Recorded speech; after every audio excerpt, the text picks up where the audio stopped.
Good evening, everybody, and welcome to the Bible Basics Bible Study. Hey, Barbara's here. Good to have you here. I tell you, folks, I almost did this from my dining room tonight because it is quite cold outside, and we were getting some sleet earlier, and I wasn't sure if it was going to start freezing or not. First good cold weather we've had here, and the first non-liquid precipitation. Hello, John. Welcome. So, you guys who know me know that I like non-liquid precipitation. Looking forward to some snow this year. All right, so those of you who are members of Otterbein, if we have to cancel worship for any reason due to snow or ice or whatever over the winter months, you'll be getting the worship service coming to you from my home studio, which right now is my dining room and hopefully will be the living room by then. Rob, Tony, and Gene are here from Oakville. Hey, yeah, be sure to say hi wherever you are if you're willing to do that. I want to let you know that I'm thinking I'm not going to do a class next week. It's Thanksgiving week next week, and I'm thinking that I'm going to take a couple of days off next week. Maybe I better check the employee handbook and see what the procedure for doing that is. I'll still be reachable. I'm not going anywhere if I do that. Hello, Cindy. Welcome. So tonight's lesson was long. It took a long time to paraphrase it, and I had a lot going on today here in the congregation, so I got it out pretty late today. I apologize for that. I'm going to be winging the conversation a little bit, but it's a great story, and that's why it took so long. Lots of things we can talk about it. But first, let's go ahead and have a word of prayer, shall we? Gracious God, may the words of my mouth and the meditations of our hearts be acceptable in your sight, for you alone are my rock and my redeemer. Amen. All right, so hello, Sandy. We are into the 11th lesson now here in Exodus, and we are moving into the story of the Exodus itself that the book takes its name from. And tonight we're going to be hearing a little bit of chapter 12, a little bit of chapter 13, and pretty much most of chapter 14. Hello, Stella. Good evening. And I've tried to preserve the flavor of the original language while making it, as always, easier to understand. So let us begin. Listen for the word of our Lord from Exodus chapters 12, 13, and 14. The Egyptians urged the people to leave quickly because they thought they were all going to die. The people took their dough before it had a chance to rise. Their bread pans were wrapped up in their clothes on their shoulders. The Israelites did what Moses said. They asked the Egyptians for jewelry, silver, gold, and clothing. The Lord made the Egyptians respect the people, and they gave them what they asked. They cleaned out the Egyptians. The Israelites traveled from Ramses to Succoth. There were about 600,000 of them, not counting children. A mixed crowd went with them, and they had a lot of livestock. They baked the unrisen dough they had brought from Egypt. It wasn't leavened because they were kicked out of Egypt and couldn't wait. They hadn't prepared any food. Israel had lived in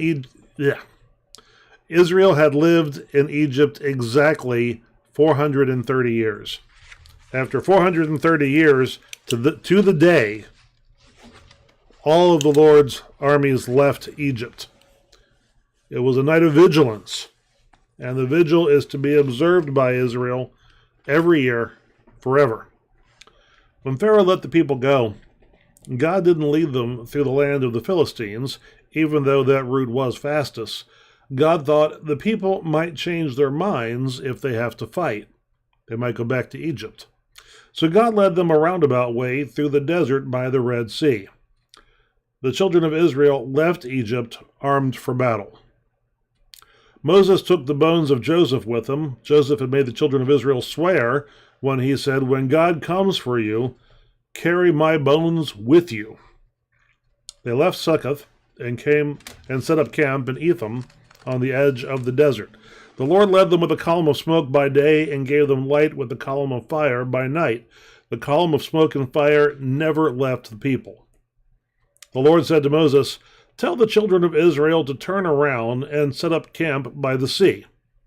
Pharaoh will say, the Israelites are wandering aimlessly, and they're boxed in. I will harden Pharaoh's heart, and he'll follow after them. I will get honor over Pharaoh and his army. The Egyptians will know that I am the Lord."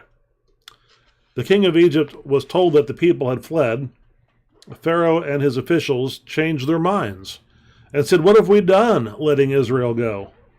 He had his chariot and army made ready. He took 600 elite chariots and all the rest of the chariots of Egypt with their captains. The Lord hardened Pharaoh's heart, and he pursued the Israelites. The Israelites were leaving with confidence, and the Egyptians chased after them. Pharaoh's horses, chariots, riders, and army overtook them where they camped by the sea. As Pharaoh drew near, the Israelites looked up and saw the Egyptians advancing. They were terrified and cried out to the Lord. They said to Moses, "Did you bring us out here to die in the desert because there weren't enough graves in Egypt? What have you done to us? Didn't we tell you to leave us alone and let us serve the Egyptians? It would have been better to serve the Egyptians than to die in the desert." Moses told the people, "Don't be afraid. Stand firm and watch as the Lord saves you today. This will be the last time you see these Egyptians. The Lord will fight for you, and all you have to do is be still." The Lord said to Moses, "Why do you cry to me? Tell the Israelites to go forward. Lift your staff and stretch your hand over the sea to divide it. Then tell the Israelites to go through the sea on dry ground." Then the Israelites will go through the sea on dry ground. I will harden the hearts of the Egyptians, and they will go in after them. The Egyptians will know that I am the Lord, when I have gained glory over Pharaoh, his chariots, and his riders. The angel of God who led the Israelites moved, and the column of smoke stood behind them. It stood between the Egyptians and the Israelites. They didn't come near each other all night. Moses stretched his hand out over the sea, and the Lord moved the sea with a strong east wind all night. It made the sea dry land, and the water was divided. The Israelites crossed the sea on dry ground. The waters were like a wall on their right and on their left. The Egyptians gave chase and went in after them. All of Pharaoh's horses, chariots, and riders went into the sea. In the morning, the Lord looked out from the pillar of fire and smoke. He threw the Egyptians into a panic and jammed the wheels of the chariots. The Egyptians cried, "Let's get out of here. The Lord is fighting for them." The Lord said to Moses, "Stretch your hand out over the sea, so the water will come back over the Egyptians, the chariots, and the riders." Moses stretched his hand out over the sea. At dawn, the sea came back. As the Egyptians fled, the Lord threw the Egyptians into the abyss. The water returned and covered the chariots, their drivers, and all of Pharaoh's army. Not a single one was left. But the Israelites walked through on dry land. The water was like walls on their right and on their left. That day the Lord saved Israel from the Egyptians, and Israel saw the dead Egyptians lying on the shore. They saw what the Lord did to the Egyptians, and they feared the Lord. They believed in the Lord and in his servant Moses. Sorry, there were so many typos in that. Jeez. As I said, I had a lot to do. I was working as fast as I could. So, reflections. This story is the most interesting. The most interesting. How do you pick a most interesting story in the Bible? This story is particularly interesting to me because this is one of the places where it is most clear that these early books in the Old Testament were compiled from earlier books and from oral tradition as well. Now, I know that idea shocks some people, and I know that in conservative circles, the tradition is that all 5 books were written personally by Moses. But I want to point out that the books themselves do not say that anywhere. They're not. They don't claim to have been written by Moses. They don't claim to have been dictated to him by God. They are just the books of the story of ancient Israel. And as Christians and as Methodists, we believe these books were inspired by God, but that doesn't just mean the originators were inspired by God. It means that the people who preserved them over time were inspired by God, and the people that compiled them. So you may remember in the well, I won't go back all the way to Genesis. So in this story here, yeah, I don't read Hebrew, but people who do have determined that some of the language in it is older than some of the language in it. But also, if you look at it just in the English translation, you'll see something interesting. You'll see that there's two stories about how the sea became dry land. It starts off saying that God sent a wind that blew all night long and pushed the waters back so that the Israelites could cross over. And then the very next it says that no, it didn't push them back to one side because you know how wind works. It can push shallow water back. It says no, the water separated as walls. So two different accounts of what it looked like, and which was it? We don't know. And the people who put the Bible in its current form, to their credit, included both versions, so that both versions would be preserved for all time, and both are spectacular. I don't think that the wind blowing the water back is any less spectacular than the walls on either side. But this reminds us that these stories are 4,000 years old, at least. They're very, very old stories. It's spectacular that we have them at all. And of all the stuff from that ancient time, these are by far the best preserved of any documents that are 4,000 years old. Or the current form of them are probably about 2,500 years old. But the stories that are contained in them, 4,000 years old. That is absolutely spectacular. And it is a spectacular story of deliverance. Now, translating into English and trying to understand what exactly is being said in some of these things is extremely difficult work, and I rely on people that are much smarter than me to do all of that work. I know some pastors like to try to learn Hebrew and Greek, and some denominations actually require them to do that, and they try to come up with their own translations of these things. More power to you, my friends. So people have long asked lots of questions about what is actually being said by some of these verses, the Hebrew not being as unclear as we would love for it to be sometimes. Because, after 4,000 years, the meanings of word changes, the uses of words. And there are words in the Bible, in the Old Testament, that are not used anywhere. They might be used once in the Old Testament and aren't used anywhere else in the rest of Hebrew literature. So it's awful hard to know exactly what they mean when you only find a word appearing once. Anyway, so when it talks about the column of fire and smoke, there have long been debates. Are they the same column? Is it... Most of the tradition has said that there's one column that looks like smoke by day and like fire at night. Other traditions have said, no, there's two columns. And yet another tradition says that the smoke actually encapsulated Israel while they were in the wilderness. And other interpreters have said that what this actually is that this is a giant torch that is being carried by the people. And so the person at the front of the line carries this torch, and then the torch serves the purpose that is later served by the Ark of the Covenant, which, of course, has not yet been built. And the Ark of the Covenant is God's throne.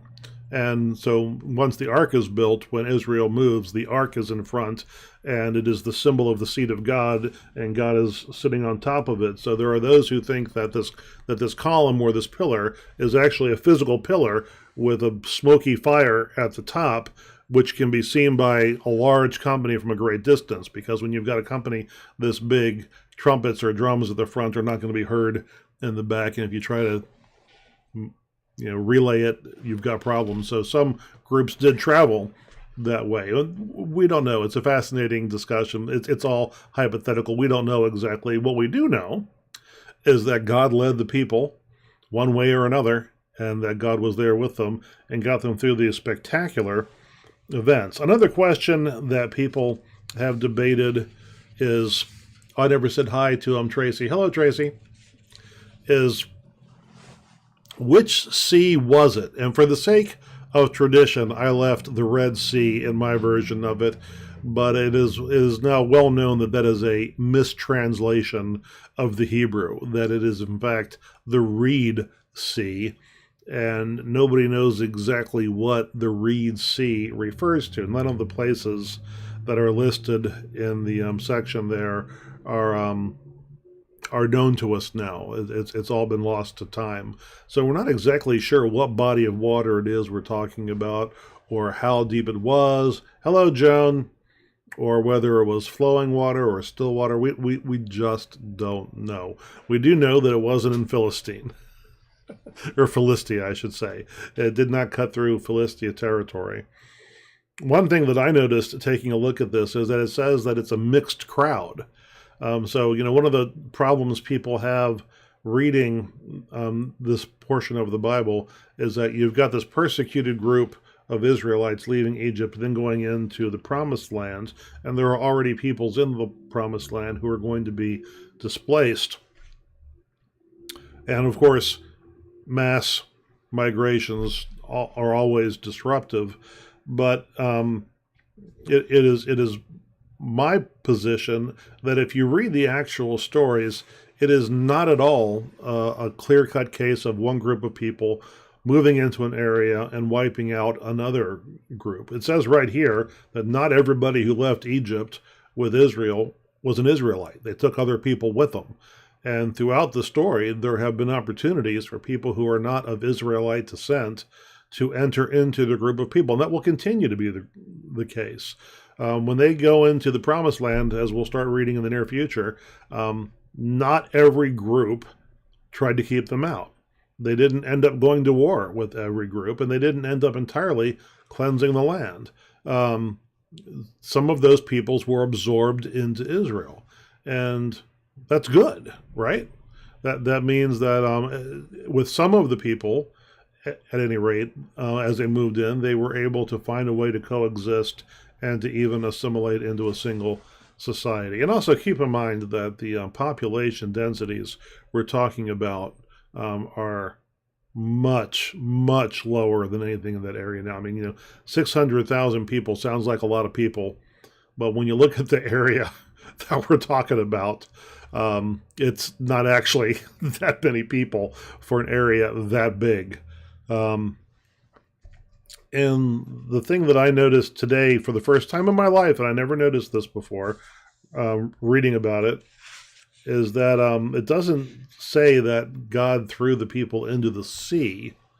It says that in most English translations, but in the Hebrew it apparently says that he threw them into the abyss, which is much worse than being thrown into the sea. The abyss is that bottomless primordial chaos from Genesis chapter 1. It's basically everything outside of God's ordered creation. So this is a fascinating story with a lot of layers of tradition behind it. It's a story that was told a long time before it was written down.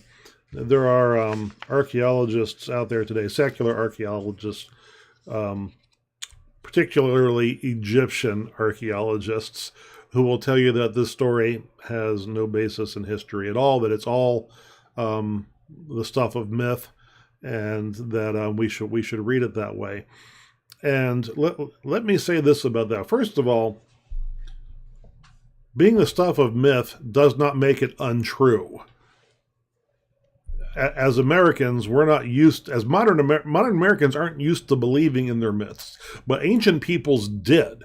They served a mythological function, in that a myth is a story that tells people, a group of people, a culture, how they came to be, why they're there, and what their purpose is. That's what a myth is. And all the stories that come with it are stories that are meant to convey the culture of that civilization from one generation to the next. But ancient peoples believed in their myths, okay?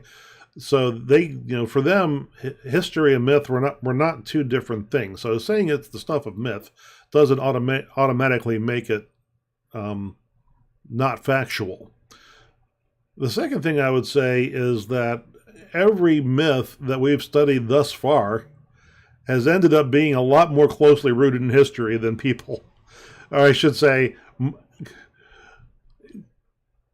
I shouldn't say every myth, but more and more myths that we once considered to be entirely fictitious, we now know were based in actual history. And I think that time is always on the side of myth, because as science charges forward and archaeology charges forward, we're always getting more and more data about the ancient world.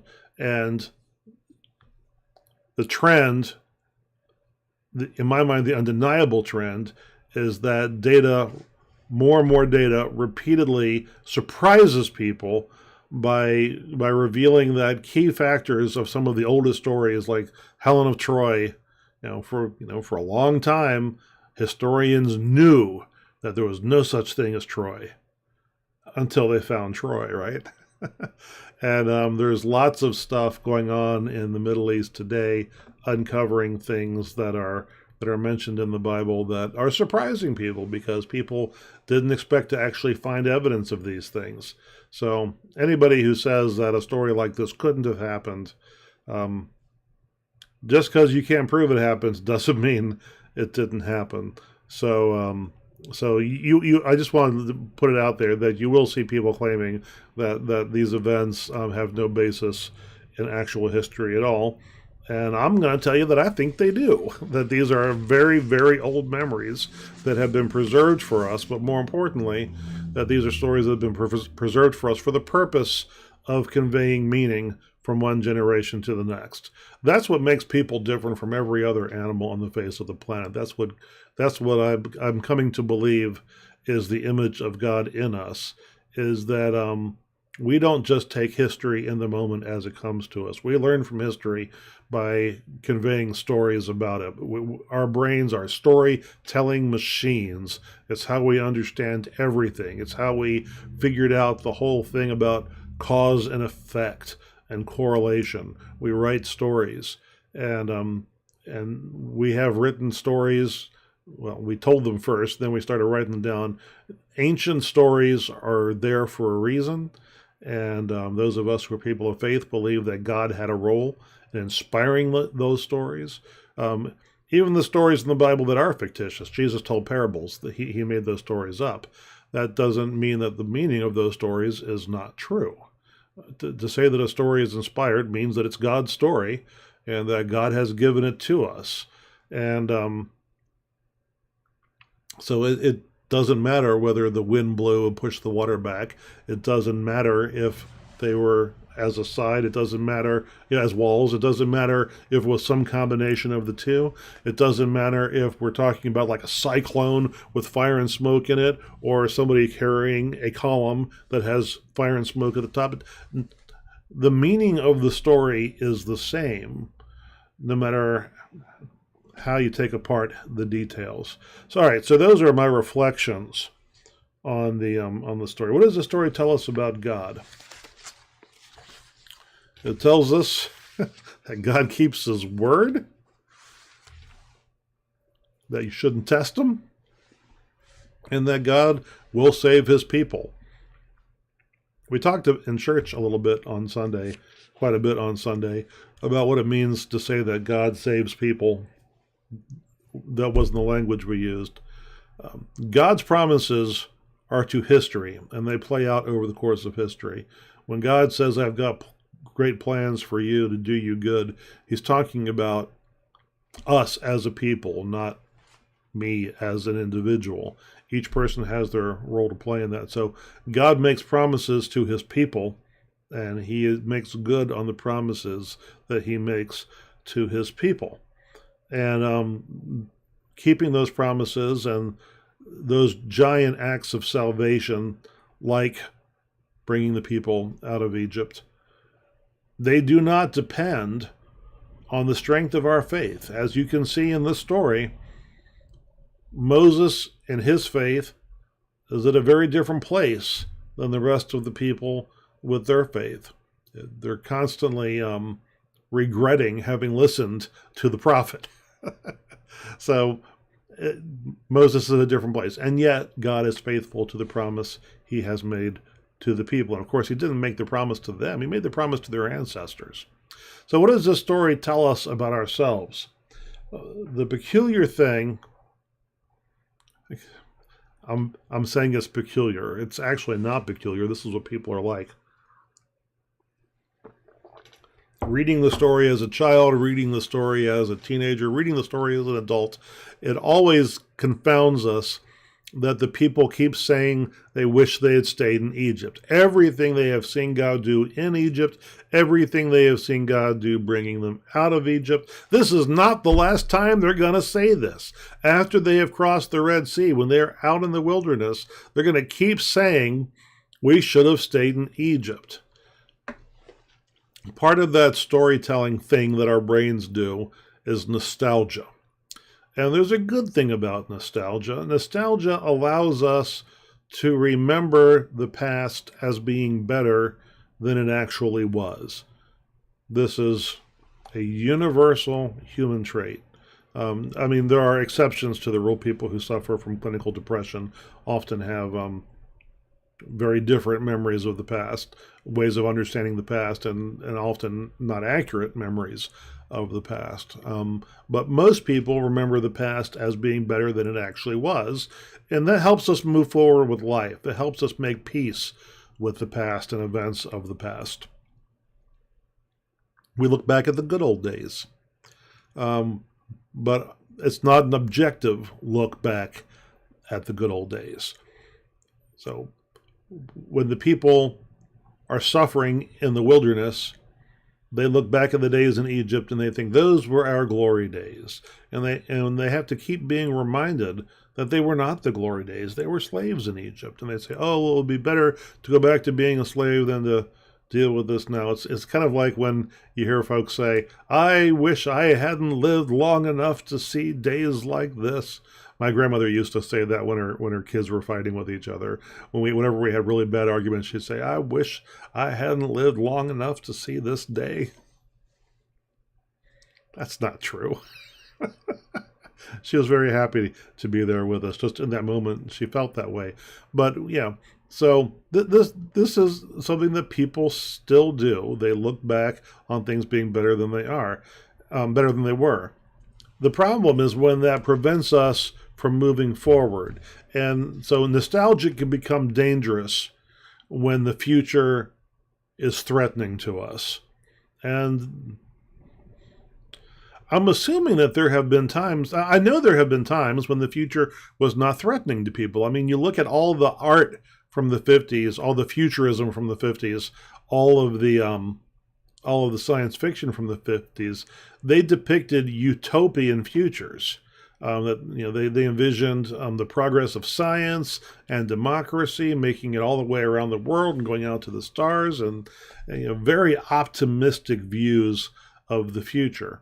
And there were times in the 19th century that were very much like that as well. After the in the very early 20th century, we were working toward racial equality in this country. There was no more slavery. Blacks, at least on paper, had the right to vote everywhere. The women had gotten the right to vote. Big strides were being made against to deal with alcoholism and its effects on families and on society. People had a very optimistic view of the future. People were wondering out loud whether or not the kingdom of God was at hand. And then World War I happened, and people got pessimistic again, and that stayed for a long time.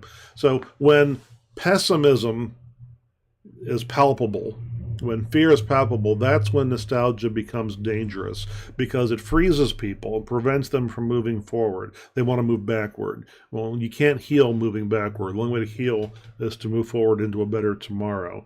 So that's the thing that we still deal with today. I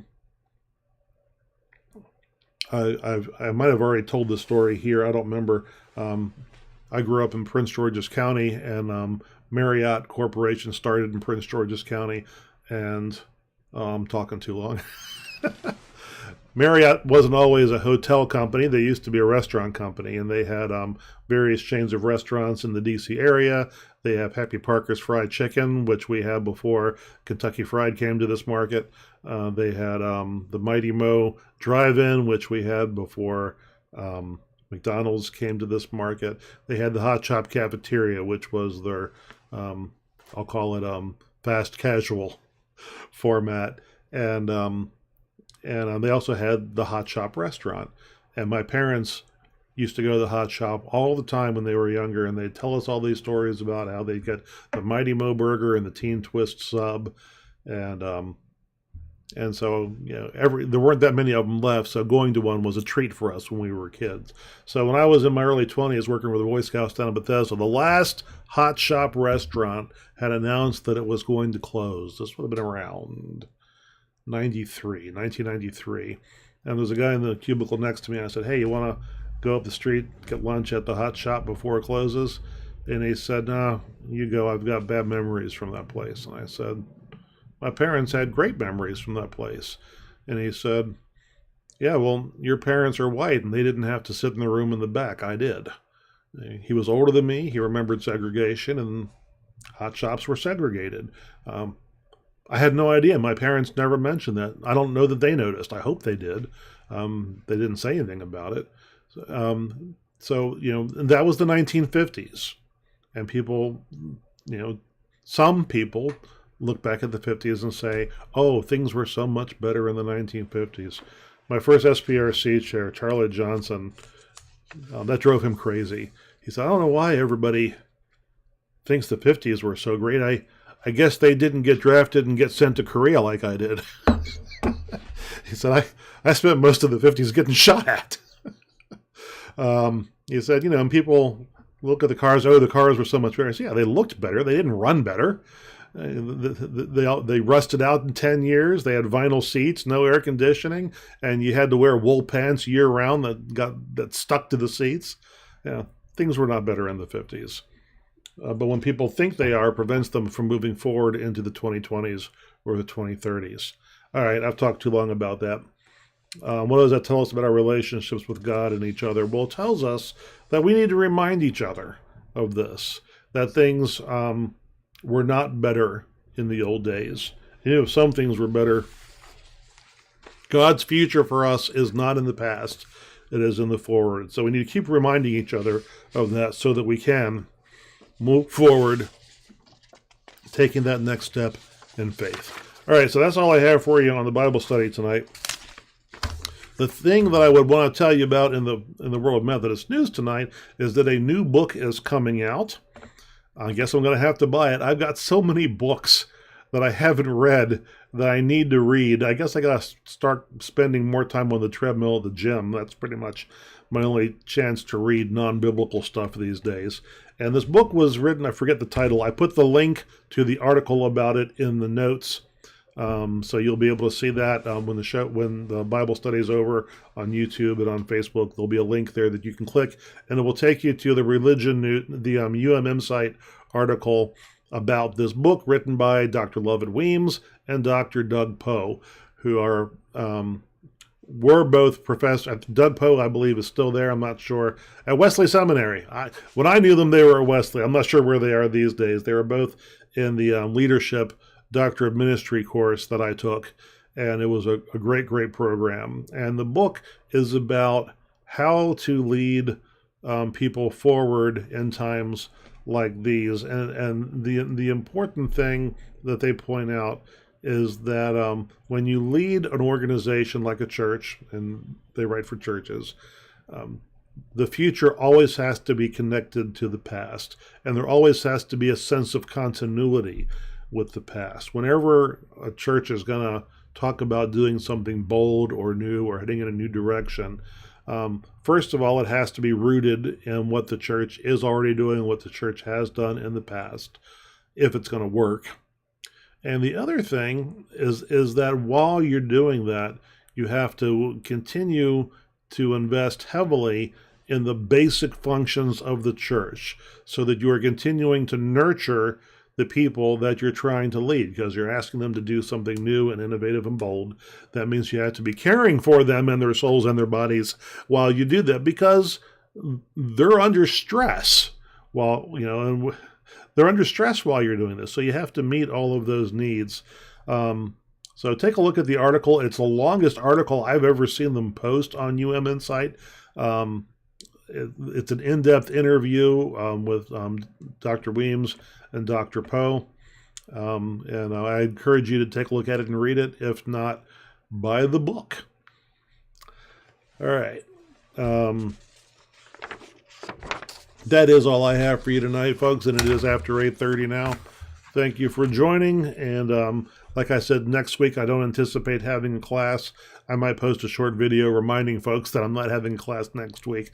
I'll see you back here in 2 weeks if I don't see you in church first. So until next week, let's finish up with the Serenity Prayer. Tracy says thank you. Thank you, Tracy. Let us pray. God, give me grace to accept with serenity the things that cannot be changed, courage to change the things which should be changed, and the wisdom to distinguish the one from the other, living one day at a time, enjoying one moment at a time, accepting hardship as a pathway to peace, taking, as Jesus did, this sinful world as it is, not as I would have it, trusting that you will make all things right if I surrender to your will, so that I may be reasonably happy in this life and supremely happy with you forever in the next. Amen. All right, brothers and sisters, thank you for joining tonight, and I'll see y'all when I see y'all. Happy Thanksgiving.